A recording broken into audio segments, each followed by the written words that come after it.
Welcome back, everyone, for another deep dive. Hmm.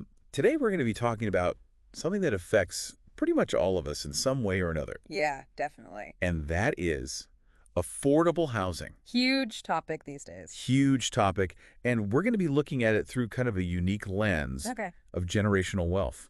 Interesting. So using a case study here in Kansas City, Right here in our backyard. yeah, to look at how building financial security can actually be a tool Okay. for solving real problems. I like that angle. So we've got a pretty interesting mix of sources today. Lay it on me. We've got a report on kind of what the housing landscape looks like here in Kansas City. Right? We're going to be analyzing a specific organization called Love's House, Love's house. Okay. and then also looking at just the concept of generational wealth through building businesses. So I've got like a micro and a macro view, it sounds like. Yeah, exactly. Oh, So by the end of this deep dive, all right. hopefully you'll not only understand how to build wealth that lasts, but also see how those principles can be applied to some pretty big problems. I'm ready. Let's do it. All right, so let's start with just getting a lay of the land. Okay. What does the affordable housing situation look like here in Kansas City? So the report paints kind of a stark picture. Okay. We're dealing with a pretty critical shortage of affordable housing units. Okay. In fact, for every 100 extremely low-income renters, Okay. there are only 31 affordable units available. Oh, wow. So that's a huge gap. Yeah, And then on top of that, we've got this increasing demand for market rate housing, right. driven by, young professionals' families moving into the city. So you've got like a squeeze from both sides. Exactly. Yeah. It's a tough situation, and I imagine that affects certain communities more than others. Oh, absolutely. And the report highlights that, Black households in Kansas City Yeah. face a much heavier burden when it comes to housing affordability. Yeah, makes sense. So it's not just about numbers. Right. It's about the real impact that this is having People's lives. on people's lives. Exactly. Yeah. And this is where this organization, Love's House, comes in. Okay, tell me about Love's House. They're trying to tackle this in kind of a unique way. All right. So they're a housing provider here in the Kansas City metro area, Okay. but they do something pretty different. What's that? They offer both affordable and market rate housing. Oh, interesting. So kind of a mixed model? Yeah, so they're catering to different income levels. Makes sense. Yeah, and kind of trying to create a more sustainable system. Interesting. So what are the strengths of that approach? Well, one of the big ones is that they're able to use Yeah. the revenue from those market rate units Okay. to support Oh, their affordable housing initiatives. smart. So it gives them more financial stability, Yeah, I see that. which means that they can keep serving the community. Makes their mission a lot more sustainable, I'd imagine. Exactly. Yeah. And it's not just about the money. Okay. They're also really focused on community development. So it's not just putting up buildings? No, they're really involved in revitalizing neighborhoods. Okay. They were actually instrumental in the revitalization of the 18th and Vine District. Oh, wow, that's great. Yeah. Yeah, which is, historically significant area here in Kansas City. For sure. Yeah. So they're thinking about that broader impact on the community. I like that. And then partnerships are also huge for them. Partnerships. Okay. So they work with organizations like the Kansas City Housing Authority, Okay. the United Way, Wait, to leverage, more resources, Uh-huh. expertise. More bang for their buck that way. Yeah, exactly. It's smart. And I've also heard that they're incorporating sustainable design Oh, interesting. and energy-efficient features into their developments. So kind of like a triple bottom line approach almost? Yeah, so thinking about the environment as well. It's all connected. Yeah, and I've got to imagine that even with all these strengths, there are still challenges. Oh, for sure. Affordable housing is a tough field. Yeah, so what are some of the potential downsides? Well, one of the big ones is that there's such a huge need. Yeah. The number of affordable units that they can provide is still pretty limited. You can only do so much. You can only do so much, and then there's also that risk of gentrification, Right. which is, a valid concern. Yeah, because those market rate units Right. could end up driving up property values. Yes. And displacing Right. the very people they're trying to help. It's a delicate balance for sure. So it's like a balancing act Yeah. of doing good, Mhm. but also being aware of those unintended consequences. Absolutely. And it really highlights the need for a multifaceted approach to this problem. So Love's House is just one piece. One piece of a much larger puzzle. Yeah, exactly. Okay. Now let's talk about this partnership they have with Budget Clean and Painting. Budget Clean and Painting, what's that all about?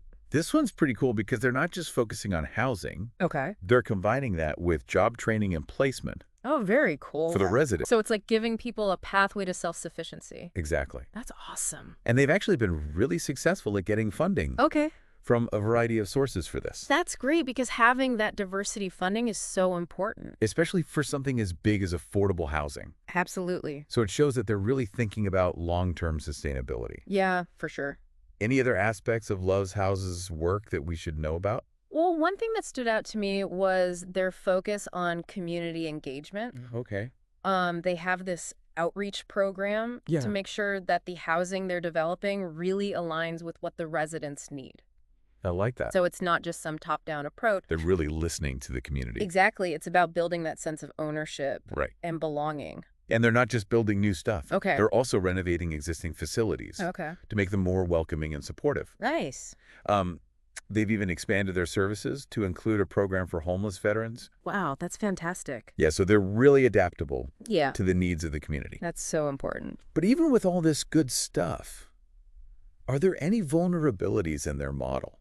Well, one potential vulnerability is the reliance on government funding, which, can be unpredictable, Right. subject to budget cuts. Political whims. Exactly. So it kind of underscores the need to have a really solid financial foundation. Weather those storms. Exactly. And we also have to remember that they're operating in a competitive market. Right. They're not the only ones out there trying to do this. So they have to be really innovative to stay ahead of the curve. So it's this constant dance of funding community needs Yeah.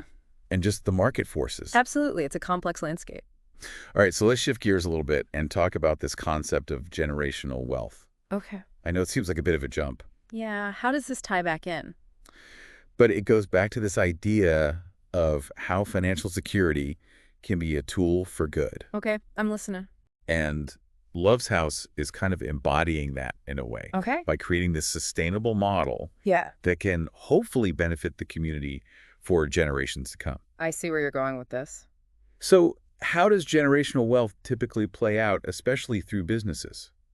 Well, it's all about creating a legacy Yeah. that goes beyond just money. Yeah. Especially when you look at successful family businesses, they can have a huge impact on their communities Right. and on future generations. It's like that ripple effect. Exactly. But how do you actually build that kind of lasting impact through a business? That is the million-dollar question. What are those key principles involved? Well, that's something we're going to dive into in the next part of our deep dive. So stay tuned. We'll unpack all of that and more. We'll see how those principles can be used to address all sorts of problems. Problems just like the ones that Love's House is tackling. Awesome. I'm excited to hear more about this. Me too. It's going to be good. All right. We'll see you next time. Welcome back to our deep dive. We've been talking about Love's House. Yeah, this really fascinating organization here in Kansas City. Yeah, doing some really innovative things with affordable housing. Really seems like they're creating a model for how to make a lasting impact. Absolutely. And it made me think about, all those principles we talk about with generational wealth. Yeah. Especially when it's built through successful family businesses. Right. Love's House is almost like a microcosm of that. It's like they took those ideas Yeah. and applied them to this whole other realm. Totally. And Yeah. what's interesting is that there are more and more businesses out there that Yeah. are trying to do good in the world Yeah. while also, making a profit. Yeah, it's like this idea of conscious capitalism or social impact Benefits. businesses. Have you heard of B Corporation? I have. I've heard the term, but I'm not really sure what it means. So B Corp are basically companies that have been certified Okay. to meet these really high standards Okay. for social and environmental performance. So it's not just saying you're doing good. No, it's actually proving it. You have to walk the walk. You got to walk the walk. And it's not just a one-time thing either. Oh, really? They have to go through this whole recertification process every 3 years. So they're constantly being held accountable. Exactly. And that transparency is what really sets them apart. And that ties back into this whole idea of generational wealth, right? Absolutely. It's like if you can build a business, Yeah.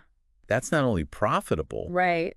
but also making a positive impact. Right. You're leaving behind something much bigger. A legacy. Yeah, than just money. It's about building wealth with a purpose. I love that. And it's not just for-profit companies either. No, really? Nonprofits can also adopt this mindset, Okay. thinking about sustainability in the long term. So do you think Love's House could become a B Corp? I think they have a lot of the elements already in place. Yeah. They're focused on affordable housing. They're doing community development. They're committed to sustainability. Right. It'd be interesting to see if they could meet all the requirements. It would definitely give them even more credibility, I think, Totally. And it might even help them attract more investors. who are specifically looking for those kinds of businesses. Yeah, people who want to put their money where their values are. Exactly. We talked about foreclosures earlier, Yeah. but we didn't really dive into how they play into all of this. Right. Well, foreclosures are kind of a double-edged sword. Okay. On the one hand, they can create opportunities Okay. for investors to come in and rehab properties Okay. and potentially turn them into affordable housing. So that's a good thing, right? In theory, yeah, it could increase the supply. Okay. But the flip side is that foreclosures often displace families, Right. especially those who are already struggling. It's like they get hit the hardest. Exactly. Yeah. And that can lead to all sorts of problems. Yeah. Instability in neighborhoods. Yeah, breaking up communities. It's like a vicious cycle. Totally. So we need to address the root causes of the problem. not just the symptoms. Exactly. And that's why what Love's House is doing is so important. With the job training and placement. Yeah, because they're giving people the tools to actually lift themselves up. Empowering them to create a better future for themselves and their families. So it's not just about a roof over your head. Right. It's about opportunity. So let's circle back to those principles of building generational wealth that we were talking about. Okay. What are some of the things that go into creating that kind of legacy? A legacy that lasts beyond just one generation. Yeah. What are the key ingredients? Well, let's start with choosing the right business model. So we're back talking about generational wealth and how it can be used to make a real difference in the world. Yeah. It's inspiring to see what Love's House is doing. Yeah. Using those principles to tackle the affordable housing crisis. Exactly. But, it might seem kind of daunting Yeah. for someone who's just starting out. Like, where do you even begin? Right. Well, the first step is choosing the right business model. Okay. So there are a lot of different options out there. Tons of options, but not all of them are created equal. Right. Some are better suited for this kind of social impact work. Exactly. So what are some models that tend to work well?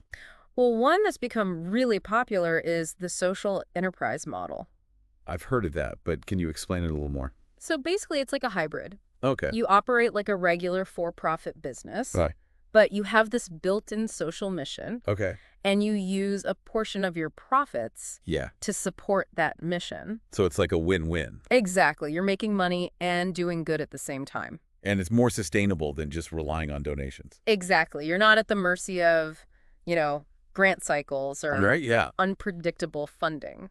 So you've got that steady stream of income Ex- coming from your business. Now, another model that's worth considering is the cooperative model. Cooperatives? I've heard of those, but Yeah. remind me how they work. So basically, it's a business that's owned and operated by its members. Oh, okay, like a credit union. Yeah, exactly, or like an agricultural co-op. Okay. And what's cool about co-ops is that they often prioritize social goals Okay. alongside profits. So it's built into their structure. Yeah, it's part of their DNA. And that sense of community ownership is really powerful. For sure.